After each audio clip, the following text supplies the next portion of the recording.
Unit 3.4. So let's do some variable calculations. Before we do that though, I have to point out that the order of operation is important. And of course, it's the same order of operation you do in math, parentheses, exponents, you know the whole drill.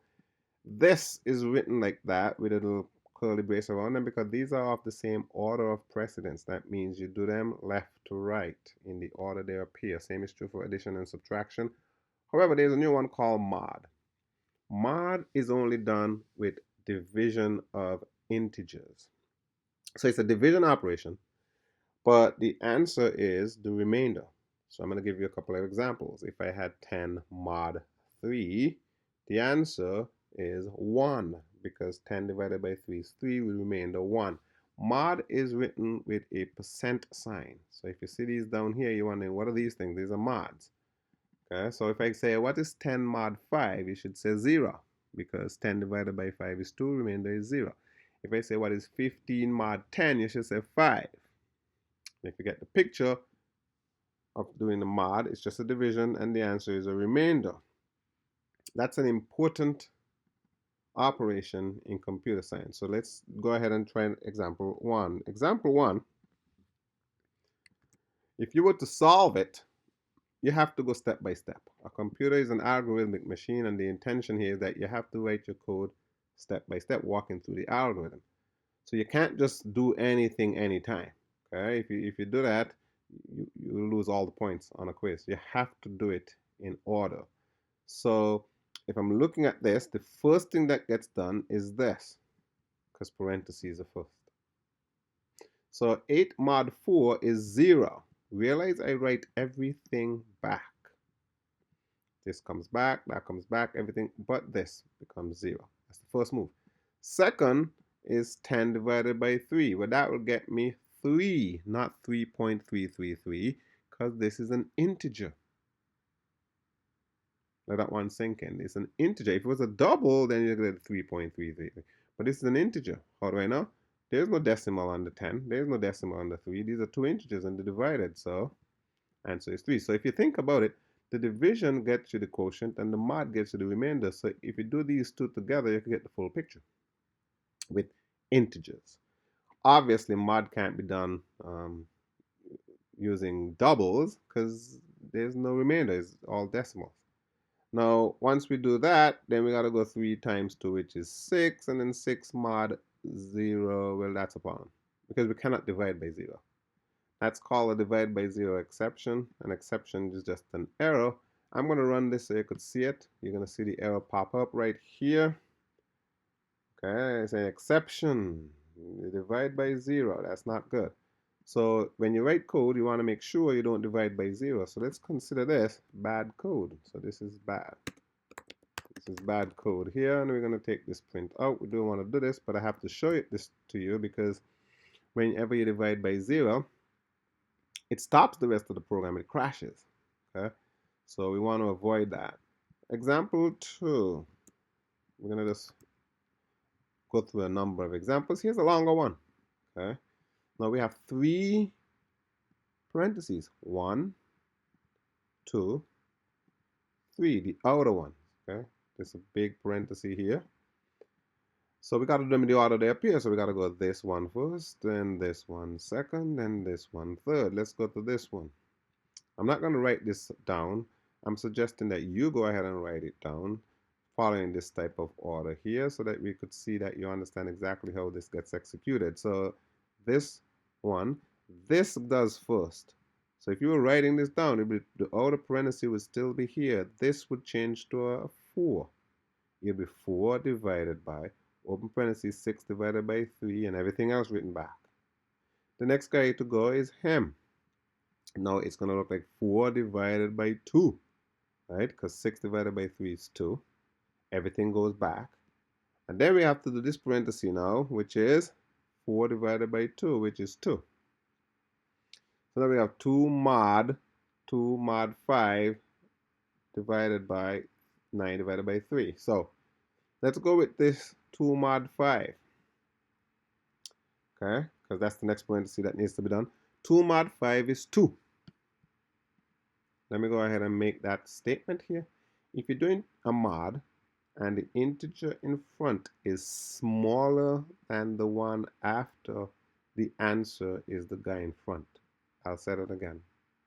If you're doing a mod and you have a value in front who is smaller than the guy after, the answer is the guy in front. So 2 mod 5 is 2. 6 mod 10 is 6. 3 mod 20 is 3. Now, if you're wondering why that's true, it's because 2 divided by 5 is 0, remainder 2. So now we have a 2 divided mod 2 divided by 9 divided by 3. So now we got to go do 9 divided by 3, which is 3. So we have, at the end of all of this, 2 mod 2 divided by 3. Okay? 2 mod 2 is 0. So 0 divided by 3 is 0. See the difference? When you're dividing by 0, you get an error. But if you're dividing 0 by a number, you don't get an error. So I'm running it so you could see the 0 right here. And of course, remember these things printing from before. So the 0 is what we get for this number 2 here. Okay? So again, you got to make sure you write these out in order. And to get full credit, you got to write everything out.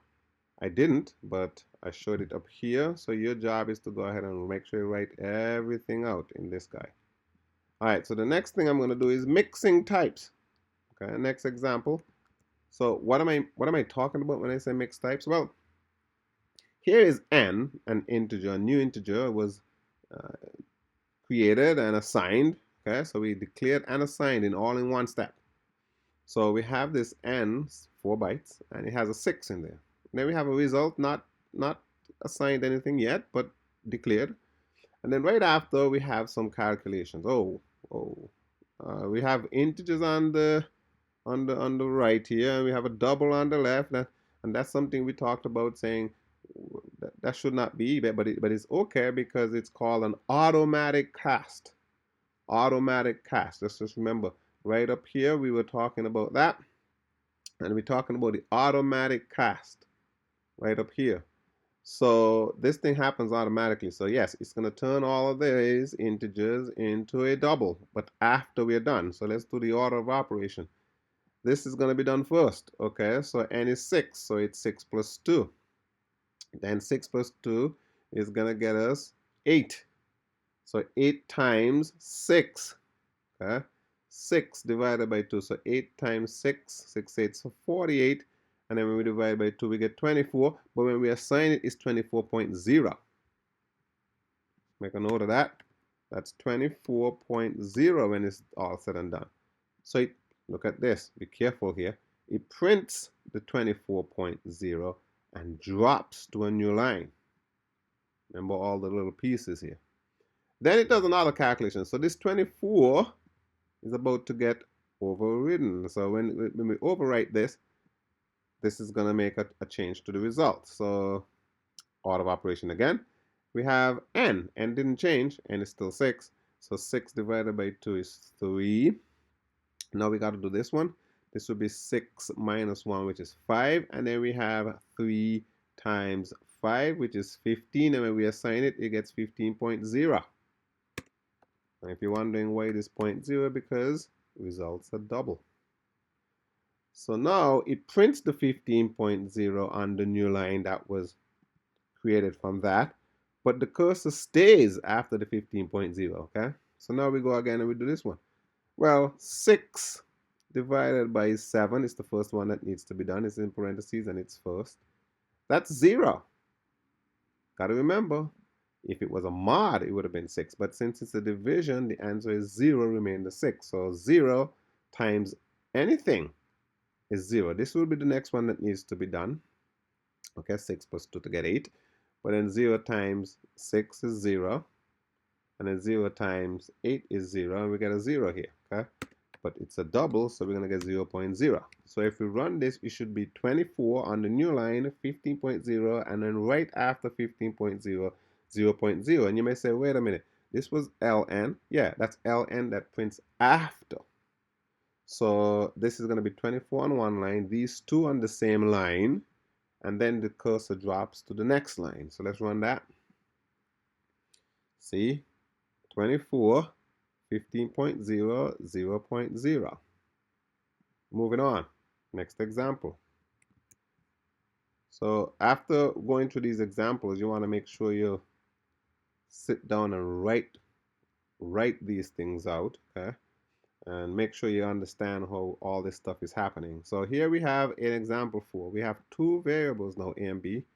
A starts off as 2 and B starts off as 3. And then we have this ratio, which is a double. And here we go, we're going to cast. I want to cast A into a double. So A, which is a 2, becomes 2.0. Okay? 2.0 divided by 3. That should not be 3. That can't be. It's a double and then an int. Well, this is what the automatic cast is all about. The fact that we are doing a double here and an int here, the system automatically turned B into a double. So what this really looks like, is 2.0 divided by 3.0. And the answer is 0.666666. Long decimal number. And yes, it prints that and then it drops to a new line. Okay. Then here's a cast. But the cast happens after the division. So now we have B divided by A, do that first, then cast it to a double. 3 divided by 2 is 1. And when you turn it into a double, it becomes 1.0. So we have this decimal, and then we're going to have a decimal underneath 1.0. Yeah, you may say, well, there's no new line. How? Well, the new line happened before. So right after this ratio print, it drops to a new line, the 1.0 prints, and the cursor stays at the 1.0. Right there, because it didn't jump to a new line again. Let's run that and see. So see, 0.66, then the 1.0 is a new. Right now the cursor sits right here, waiting for the next print, and we'll move on to example 5. So in example 5, what we have here is something called a compound operation. Now this actually needs a little bit of getting used to, because it's a weird thing. You can't put a space, that's the first thing. If you put a space between here, it's going to be an error.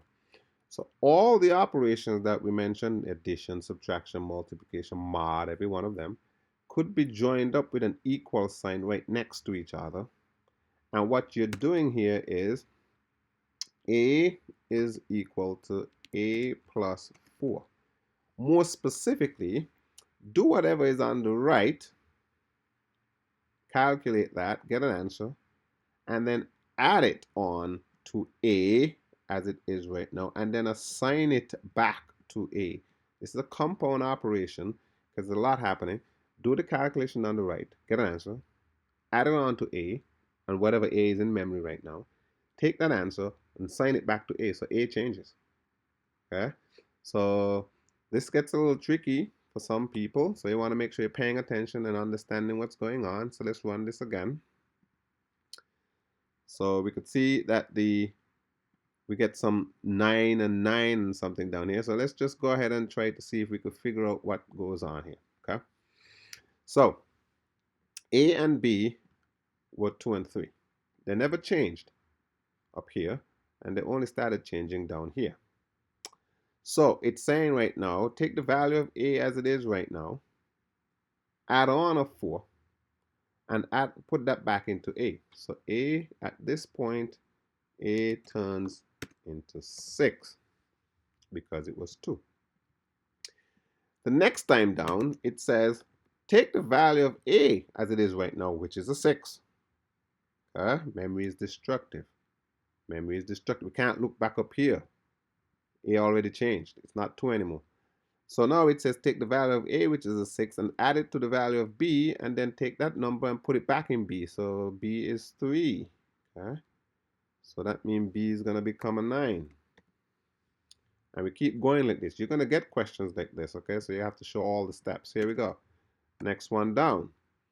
It says take the A times equals 3. So whatever the A is, take that, multiply it by 3, and put it back in A. So A becomes, if you're wondering what that number is, let you figure that out. It's going to be 18. Okay? Because we took the value of A, which is still 6. Okay? It didn't change. Only B changed here. So A is still 6. Take it and times it, multiply it by 3. So we got that. All right, so the next move now is take the B, okay, and mod it with A. So let's see. That would be A is now 18. So what's B mod A? Well, 9 mod 18, which is 9. Okay? So next step down here says take the A and subtract B. All right? So that means whatever A is, which is 18 right now, subtract B. B is now 9. Okay? So let's get us. A is going to be 9. So we run this. You see 9 space 9 right after this the 1.0 like we said before. Now let me just say this. See this little space here in between, this little space in between? This space is a string. And this is crucial. I said we're going to be doing a lot of strings, and this is one of the points where it's going to be very powerful. If you see plus, if you see a plus, and you see variables that are not strings, and you have one string, you only need one, just one, it turns everything into a string. So let me say that again. Conversion of types.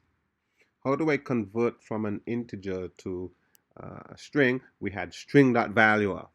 Okay, let me scroll up and show you that. We did that before.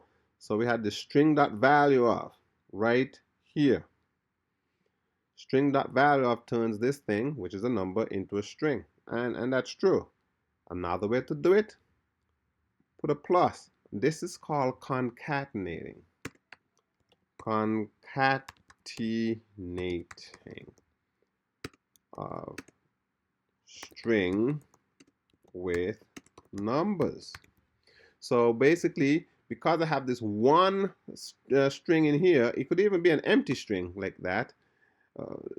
This is still gonna give me that A turns into a string and B turns into a string. So yes, the system automatically do a string.value of A and string.value of B just because of this.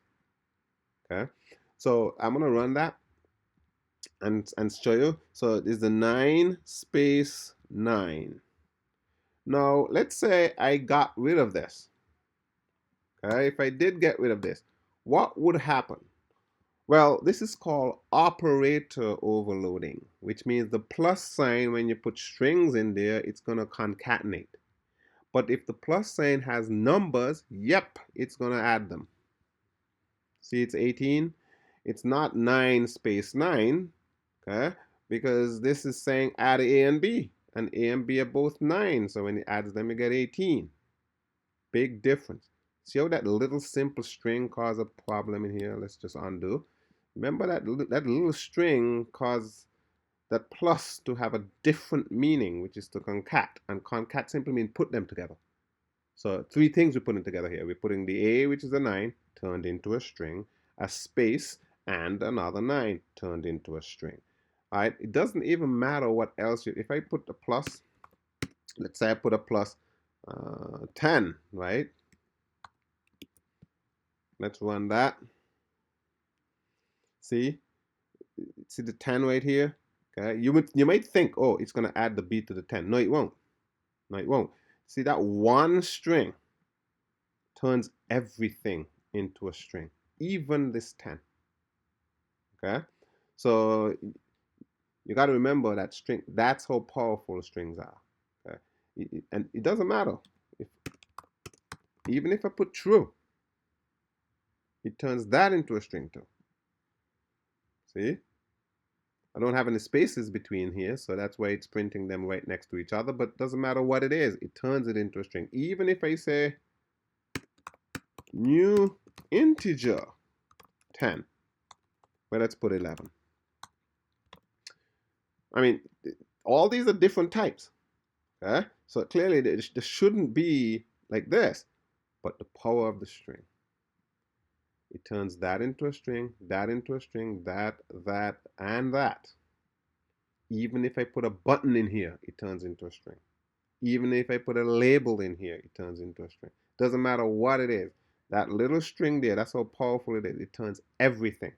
All the things we've been doing, a panel, a frame, a window, turns into a string. And you may wonder, what? How is that possible? That's why we have to do a lot of strings. Okay? So I'm going to get rid of these. Actually, I'm going to leave them because you could see all prints. See? All of them. All strings. Okay? Keep that in mind. Powerful. That's why we need to really dig in and do a lot of strings, which we will do in the next section. All right, going down to the example 6. In example 6, we're doing the same thing again, except it's getting a little bit more complex. Okay, a little bit more complex example of compound operation. So we have A changes to 2 now, and B changes to 4. Okay, and we have a new variable called C, which is 6. And here's what we have. We have A minus equal B plus C. Well, we have to figure out what B plus C is first, and then take that answer and then subtract that from A. So let's do that. B plus C is 10, and 2 minus 10 is negative 8. So A at this point is negative 8. Okay? And then we got to do this other one. Remember, memory is destructive. I'm telling you, a lot of people make this mistake. They'll look back up here. Once something has changed, you have to use the new value. So now it's saying A plus C. Well, A is negative 8. Okay? Negative 8 plus 6 is negative 2. And if I multiply B by negative 2, which is 4, it also get me negative 8. Okay? So now we got to do the other one. And memory is destructive. So what we have here is add the A and the B. Well, the A and the B changed to negative 8. So that gets me negative 16.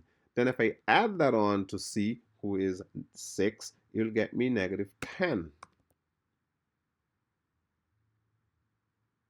Write that down. So if I run this, see, I know I'm going to do it again. This little string, string literal, it turns this into a string, this into a string, and this into a string. So the answer should be negative 8, drop to a new line. Gotta remember, okay, /n means go to a new line. Even though it's a string, there's a command inside that string. And then do the B and the C. So you may say, wait, if they drop to a new line, won't they add? Well, let's run it and see. No, they won't. Negative 8, negative 8, negative 10. Just like we figured out the values here, they're printed just like that. Now, if I remove this, if I get rid of that, if you want to make a guess what the answer would be, okay, of course, it will definitely add them to negative 26. Big difference.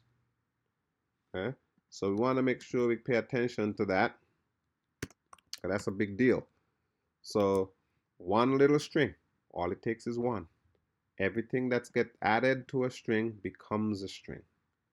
And of course, this is not adding, it's literally called concatenating, which means put them together. All right, the final example is example 7. And in this case here, what we're doing is what is called post and pre-incrementing. Now, one thing we're going to do here is that we're going to do more post than we do pre-incrementing and decrementing. These are adding and subtracting one. Only one. Only one. Okay, we can't do it for 2 and 3.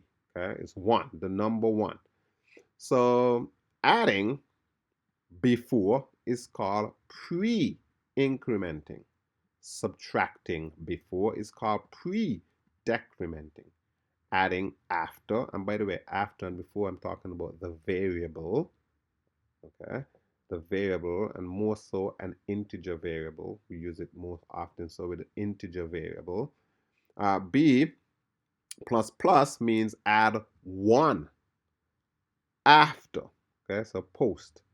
And then we have B minus minus means subtract after. So we got this before going for the pre and after for the post. So if we're doing this, well, let's run this right now and let's see, because right now A is -8, B is -8, and we are going to run this and see what happens. Let's run this and see what happens. So here we have, so this was the last thing that printed, so we have a -7, a -8, a -8, and a -7. So we got to figure out what happened here. So the first one is -7. So it says add 1 to A first, then print the answer and drop to a new line. So A was -8 and we add 1, we got -7. Okay. This one says subtract 1 from A first and then print it. Well, A changed to -7. So when we subtract 1 first, it goes to -8. Okay, so that's the pre, do it first, then print. Okay, so now we have this plus plus. This plus plus says do it after. So you may think, well, that's not a big deal. It is a big deal because it's going to print the B, then add the 1. Okay, so that gets a little tricky there. So B is -8. It never changed. So if we add the 1 to B and printed it before the, well, should say, if we added the 1 before and printed the B, it would have changed. But it didn't change. See, B turns out to be -8. It was -8 here, and when we printed it, it's -8. So wait a minute, well, how come you say add 1? Well, the add 1 happens after the print. So after they printed the -8, it changed to -7. Right? Everybody could see that. So that's what we're talking about when we are saying pre-incrementing and post-incrementing. So this guy prints -8. Okay? And so what's B minus minus? Well, B minus minus is going to do a -1 after the print. Okay? So that minus minus is not going to be inside the print. So it's kind of looking confusing. So you may say, what, -7? Yes, because B plus plus made it -7. It's going to print the -7, then subtract 1 after. So even though it printed the -7, B then went to minus minus after that -7 was printed. So clearly when we get to this point, we're doing a crazy thing here. We're doing a compound statement with a post increment. A little tricky, okay? A little tricky there. So we got to figure out, well, wait a minute. This B is now what? And because I'm doing that, B, post increment, well, how is that going to affect? Well, you have the solutions down here. I'm going to leave that one for you to figure out. And of course, this little space here means print a string A and a string B, not the values. Turn them into string first, and then print them. So I'm going to let this little piece for you to figure out. The answer is A is -15 and B is 8. So you could take your pen and paper, figure out this last piece, something happening before, something happening after, and figure out what the answers are coming out as. I will speak more about this in class. Again, this is variables, all calculations. You have to make sure you know how to calculate because it's a computer, and computer means to compute, which is definitely to calculate. And if everything in a computer is a number, definitely calculations are in there. So here is 3.4 variable calculations, and this brings us to the end of 3.4.